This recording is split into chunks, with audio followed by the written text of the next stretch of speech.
Ngayong araw na 'to mga kayot, samahan niyo kami ng buong aming family, for the family and person. Samahan niyo kami, kumain kami dito ng mais tapos mani kasi meron kaming tanim na mais at tawag sa'min dun linghod na, for the linghod yung parang puwede na siya kainin. Linghod kasi tawag sa'min diyan mga kayot sa Bisaya, di ko alam kung anong tawag sa inyo. So samahan niyo kami mga kayot kumain ng mais at mani ng aking family. So yun na nga mga kayot, the love for today's video. Good morning, good afternoon, good evening kung anong oras mo tumapanood mga kayot. Ngayong araw na to mga kayot ay nagising tayo dyan ng mga bandang alas 10, for the alas 10 ng person. Nagising ako dyan kasi ang ingay-ingay ng ate ko at yung pagbungad ko pala dito, pagpunta ko sa baba, sa kusina, ayan pala, meron pala silang dalang mais yan. Ang lalaking mais, malalaki yan malalaki. So, malilit lang mais namin dyan mga kayot kasi meron tanim yung tatay ko dun sa dun sa bukid namin, meron siyang tanim na kaunti naman lang, parang pang family lang ganyan. So, naubos na siya ng mga daga or mga piste, yung mga ganun sa pananim. So, kinuha na lang ng ate ko at yung mama ko at meron pa pala silang dalang mani. Shoutout nga pala sa nagbigay ng mani kay Chotoy na yun. Kay Chotoy, shoutout nga pala sa kanila pala to galing. So maraming salamat sa binigay mong mani at yun. Yung kulay mani pala niyan is kulay puti, yun mga kayot, kulay puti. Kasi yung mama ko galing sila sa Palayan. So at ayun na nga mga kayot, at tinitira ko muna dito yung mani kasi wala kaming bigas kasi ang mahal-mahal ngayon ng bigas mga kayot, diba? Sobra yung kilo natin ng bigas ngayon, 60 or 70, I think 65, parang ganun yung kilo ng bigas. So, meron naman kaming bigas, meron naman kaming kanin or loto or tawag sa inyo bigas yung kinakain namin. Pero, mas prayo namin yung, kasi magtatanghalin yan mga kayot, magtatanghalin yan for today's video. So, ito lang namin, pinag-anhan lang namin na, ito na lang yung kainin namin kasi, pwede naman ito pa ng halilian na mais lang naman tapos may mani naman na konti yun. So ako lang naman yung kumakain dyan ng mani kasi yung mga ate ko ay hindi ayaw nila magpakita ng camera. So ako na mukbang tayo ng mani dyan ka yung mga shoutout ka pala Chotoy sa pagbigay ng mani dyan.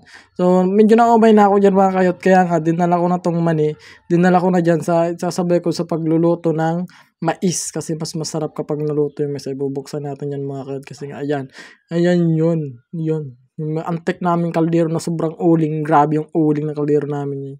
Yan, lalagay ko dyan yung mani na may mga putik-putik pa. Ayan. Pinagalitan ako niya ng ate ko kasi nga sabi ng ate ko hugasan ko daw yung mani. Kasi maputik-putik daw, sasakot daw or sasama dyan sa mais. Walang hugas-hugas. So, dinagdagan ko pa kasi. At ayan pala yung kamuting kahoy namin na apat na araw na yan mga kayot, hindi pa rin napapanis. Parang toasted na yung kamuting kahoy na yun Yung parang tinapay na namin yung toasted na sinarado na natin. Tapos balik na tayo dito mga kayot. Ayan, papakita ko sa inyo yung toasted namin. Ayan, toasted na yan mga kayot. Sobrang toasted. Toasted yung akala mo parang toasted, yung parang tinapay na, hindi, parang sopas. Yung parang ganun, yung pagkagat mo, yung mararaman, yung crunchy na yung laman. Kasi apat na araw na yun mga kayot, inaano-ano lang ng kapatid ko. Kasi, pero masarap naman siya, hindi siya napapanis mga kayot.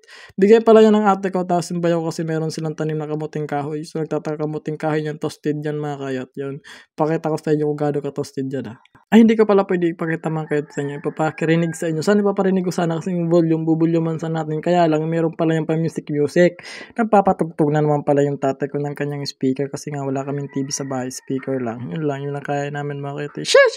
At ayun na nga, maluluto na ba yung mais natin? Ayan, kunti na lang kumukulo na yung mais namin mga kayot. So, yung mais na yan, isang, kumbaga, maliit lang naman talaga ng tanim. Yung good for family lang, yung kuha, ganun. Pero siguro, I think, pag inaani lahat, mag-ano rin siguro, isang lata siguro, parang ganun. Ayan, kinuha ko na yung isat na hulaglag pa nga yan, sobrang init diyan, malalaglag yung mais na yan, kasi nga sobrang init. Ayan, sayang ang tatok. So, wala pa namang 5 minuto, pwede pa yan, hindi pa yan madumi. So, babalik na natin yan, kasi sabi ng ate ko, maya daw, sila kakain. So ako magsisimula na ako kumain dyan kasi nga na-miss ko rin tong mais. How many months na hindi tayo nakakain ng mais, diba?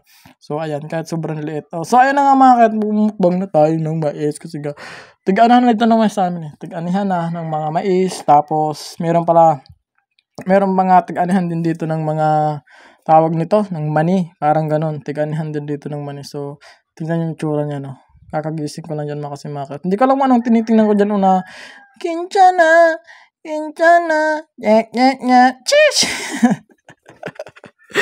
So, ayun mga kayat, ayun na yung ate ko. Siya, pag-ari namin yan, the breadwinner of the family namin. Ayan, pero sobra siya yung pinakamababa sa magkapatid namin. Hindi ko alam kung anong nangyari sa kanya, ba't ang baba-baba ng ate ko. Joke na. Shush! Ato yung mother, is my mother 8. Gagagaling nila kasi nila sa palayan, naguguna sila. Or guna tawag sa amin doon. Or ano sila ng mga damo sa palayan, doon sa bayaw ko sa may bandang Binitinan, yun.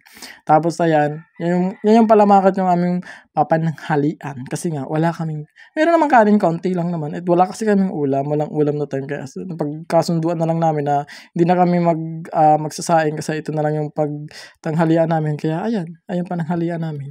At tayo na nga mga nalaglag na naman yung isa. Siyempre, wala pang isang minuto, yung 5 minutes, pwede pa yan. Ayan pala yung tatay ko. Shoutout nga pala kay Nini. Ayan, mayroon pala tayong isang kasama natin bukid. Ayan si Nini. So pumunta pala siya sa bahay. Kasi mamayang tanghaling ang time na yan. Meron kaming lakad. Pupunta kami kung saan naman gagala-gala kami sa bukid. At ayun na nga mga kat. Binibiro ko pa dito yung ate ko kasi saan nyo daw nilang ninakaw yan. Sasakitan siya niya. Hindi talaga ninakaw namin yan. Mabait kaming tao. Hindi kami magnanakaw. Sa amin talaga yung mais na yan doon. Papakita ko sa inyo mga kat yung mais doon sa mga susunod na araw. At ayun na nga mga kat. Nagsimula na kaming kumain dito. Siyempre, ito time-lapse na lang natin to para hindi kasi chika-chikahan, banding-banding, chismis-chismis, yun, marites kasi yung ate ko.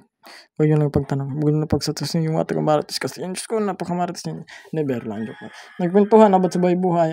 Yung pala, pagkakain kasi kami dito sa bahay is talagang sama-sama, yung maging prayo ng tatay. Sabi niya, dapat lahat sama-sama. And ayun na nga, at pagkatapos namin kumain, at yung ate ko, naggrabe naman, tingnan nyo naman, yung pinagbalatan ng ate ko, tirador talaga ng mais, kalit-lit na tao, ang dami-dami ng kinakain. At ayan, the time na yun mga kayot, dito talaga na sumakit yung ngipin ko kasi nga yung itong nanag sa tawag sa amin yung, ayan, nanag na mais kasi kakatapos lang kasi namin kumain ng sinaing na mais o niluto, sus nanag, dyan natapos yung aking ngipin na sobrang sakit. Dito nagtatapos ng vlog na tumakayot. Sheesh!